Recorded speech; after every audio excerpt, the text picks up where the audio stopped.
guys, it's Sam, and this is my spoiler-free review of Vengeful by V.E. Scwab. This was my Patreon book pick for the month, so every month my Patreon supporters get to vote in a poll for a book I will read and review. If you want to participate in my content in that way, I will leave my Patreon on the screen.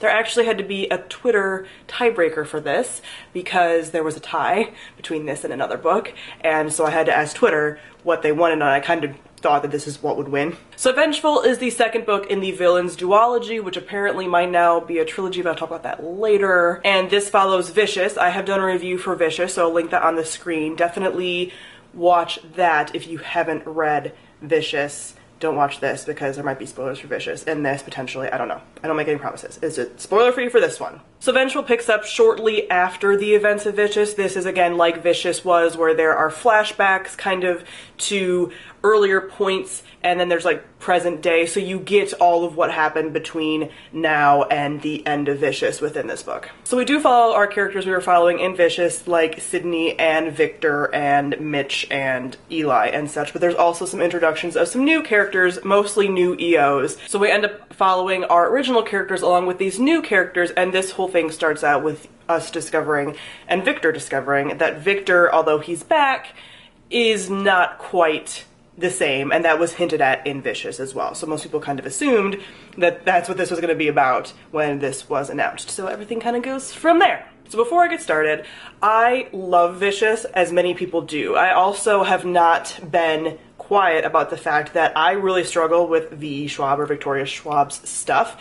I either love her stuff or hate her stuff, and I find that the longer her career goes on, the more I tend to not like her stuff as much. There are a few diamonds in the rough for me personally. I know a lot of people like her, but I do find a lot of her stuff to have a better premise than follow through for me, and I was very nervous about this because I really tend to like a lot of her earlier stuff. So I like Vicious, I love Vicious, I love The Archived. So those are my favorite books in general, and her later books I tend to struggle with, like the Darker Shade of Magic series, although I enjoyed the finale. We've talked about this before. If you followed me and my journey with her, you know that it's been like this. So I was very nervous about this because I love Vicious so much for being an early book, and this is a current book of hers, and I wasn't sure how that's gonna go.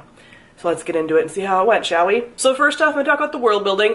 We get a slight expansion of this world, but this book really isn't about the world beyond that there are EOs or extraordinaries in this world, and the whole like world building is about the EOs like powers and such, but you don't get more expansion of the actual world is taking place in. You just know it's kind of, I kind of feel like it's similar to the Monsters of Verity series, and that there's like, you know, this world that we don't really know like a ton about, and it's just really about like what the characters are doing within it. It's that kind of, it's that setting.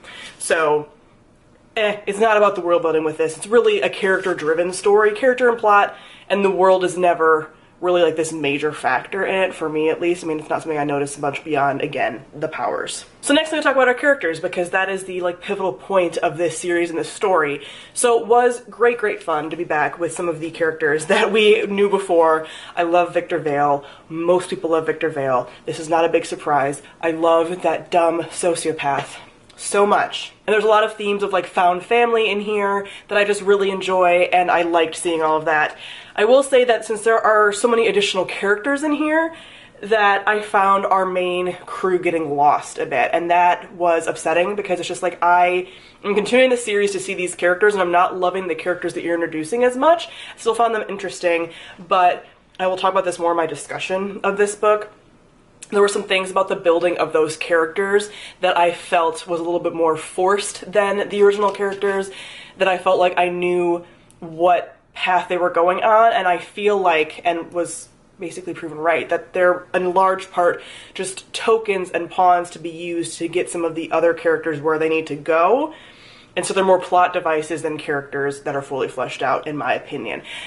But they also had a lot of great potential, and I'm actually mad about how that happened with some of them, because I'm like, you have this character who could have been so great and who you were sort of trying to make so great, but then you made them a plot device, and now I'm mad. And lastly, I'm going to talk about our plot.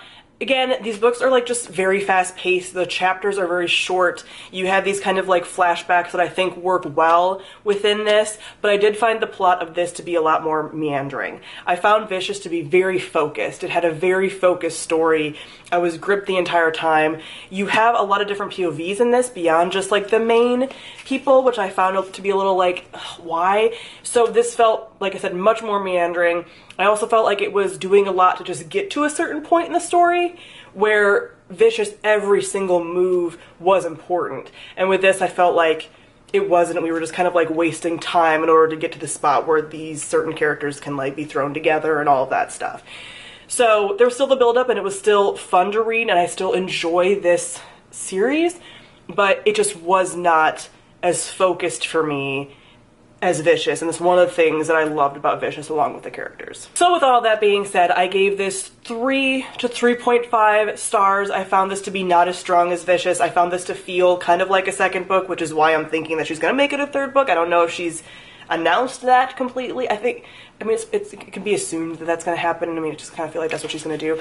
So, but I still like enjoy it, and I would read more of the series, but I was definitely left feeling disappointed, and I'm still feeling disappointed days later talking about this, because I feel like there was so much potential there, and again, I'm like, can Victoria Scwab just like lower me into my grave so she can let me down one last time? So as I mentioned, I will be doing a spoilery discussion on this book, so I will link that on the screen, and then you can comment below and let me know your thoughts on this book. I know the series and Victoria Scwab is like very well loved, and it's very like polarizing that I say that I don't love her and everything she does, but I don't.